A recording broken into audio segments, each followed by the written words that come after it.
I'm Tim Herrera with the Sacramento County Office of Education, here with another Teacher of the Year profile. We're speaking with Jonathan Bryam, who is the Teacher of the Year for the Robla School District. Thanks for joining us. Of course, thank you for having me. I'm happy to be here. Thank you. Well, you are a sixth grade teacher at Bell Avenue Elementary. So tell us a little bit about your class and what you do. Great. I teach sixth grade, and so I get to do things from science projects to teaching life skills. I get to teach algebra and math, and it is a whole lot of fun.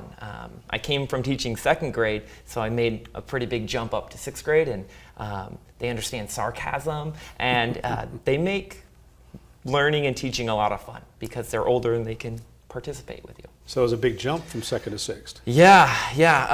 At first I didn't know that I was going to like it. But now that I've taught, sixth grade the last couple of years, I don't know that I could go any lower than, sixth grade because they're independent and they're capable. And not to say that second graders aren't, but they're just at a different level and they're reading more interesting books. And there's just so much to talk about with them that it makes everything more enjoyable. So you were talking about, talking with the students, engaging in really good discussions and conversations. How important is it, to really kind of implant in them good critical thinking skills and having these discussions? Absolutely. One of our district initiatives this year has been disciplinary discussions. So we've been trying to get our kids to talk more, to use their academic language. And so we've been teaching these explicit conversation skills and things that are natural to us. But it's just amazing to see what kind of conversations that they can have. And in order to have a good conversation, they have to be able to think critically and analyze whatever content we're discussing. And so otherwise they're just saying words.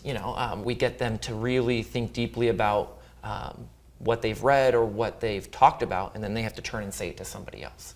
And it's just a fascinating way to teach, getting them to talk as much as you can. And also having, supportive evidence in a discussion they have. Yeah, Not absolutely. Just saying because I say so. Right, exactly.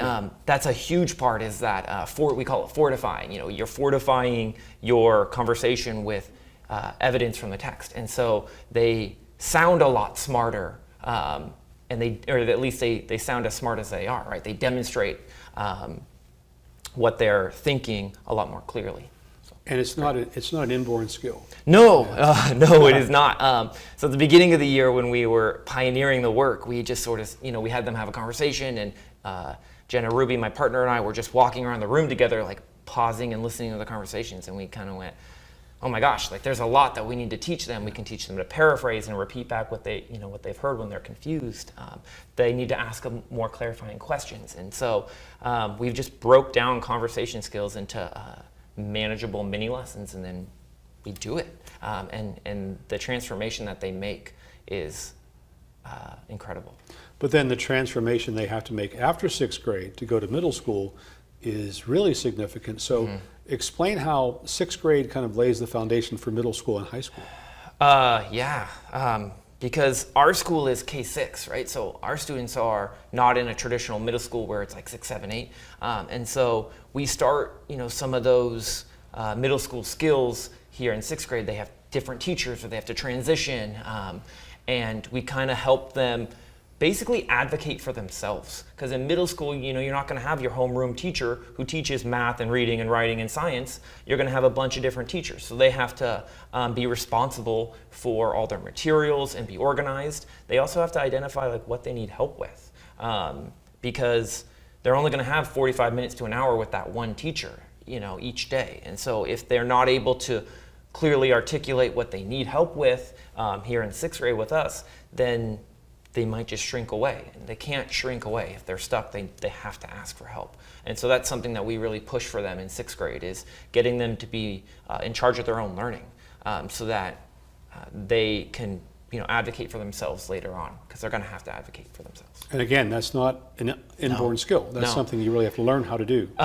Coming off of elementary school where you've had that one teacher, you get to know that one teacher, it's a pretty big change for them. And so starting about middle of the year, we kind of say, you guys are getting ready for seventh grade here. You're going to need to advocate for yourself, and you're going to need to know that you're going to need to be as respectful as possible, because you have 6 different teachers, and if you don't know them as well, you can't joke with them, right? Like I can't crack jokes with you if I don't know you. The teacher's going to think you're being disrespectful. So you have to really make sure that you're aware and cautious of what you do and say in the classroom. And another part of the foundation is really focusing on their social and emotional wellness. Yes, exactly. So all of our work with communication and discussions hopefully bleeds, and we do a lot of social skills and social emotional learning at our school and in our district. So building up their conversation skills then also helps them express how they're feeling as well, because they are able to, read someone's body language as a part of a discussion and kind of react as needed. And that is a huge part of interacting in our world of technology, where everything is text and everything is Instagram and YouTube. They need to be taught those skills. Give me an example of how you would help someone with their social and emotional well-being. Great question. So we have two things in our room that I do. One of the things we have right by our door is this XY axis, and it's an emotion kind of axis, and it's on grid paper, so all the squares, all the intersections are different emotions. And so at the start of the day or at any point in the day, they can move their pin with their class number on it and just kind of point where they're at.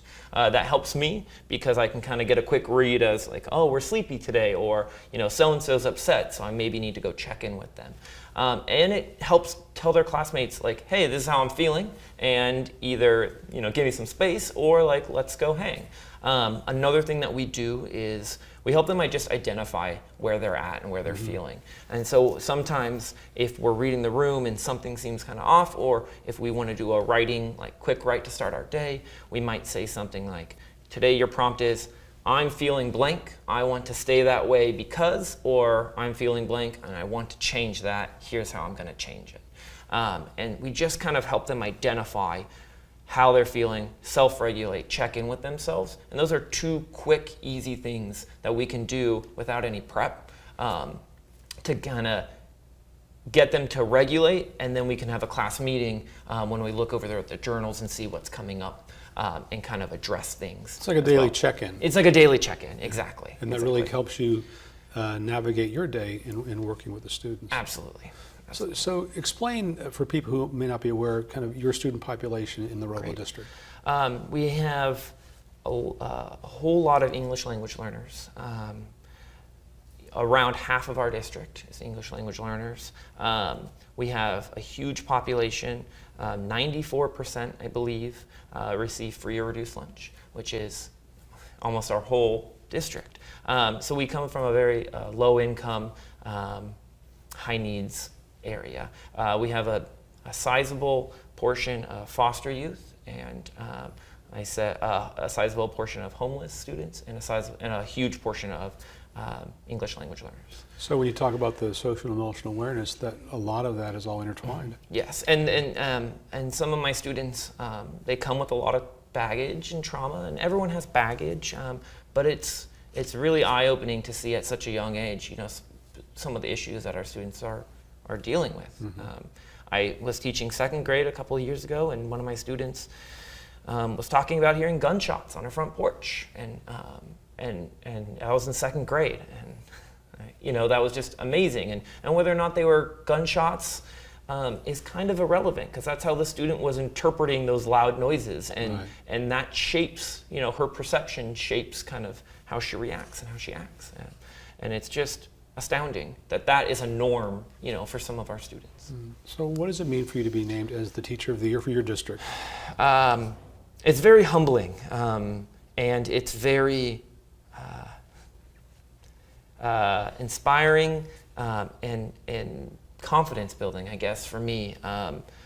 I've been teaching, this will be my 7th year in August, so I don't have a wealth of experience, but I'm a go-getter, and so I'm happy to be acknowledged, but I also would like to acknowledge I have a lot of space to grow, and there are a lot of things I think that I can do to get better at my own teaching, and I think that is part of one of the reasons why I was nominated. Is reflection is such a huge part of the teaching profession, and that's one of my big strengths, is being able to identify what I did well and what I didn't do so well and try to fix it. Well, congratulations to Thank you. you. It was nice Thank speaking with you. We've been speaking with Jonathan Bryam, who is the Teacher of the Year for the Robla School District. Congratulations. Thank you so much for having me.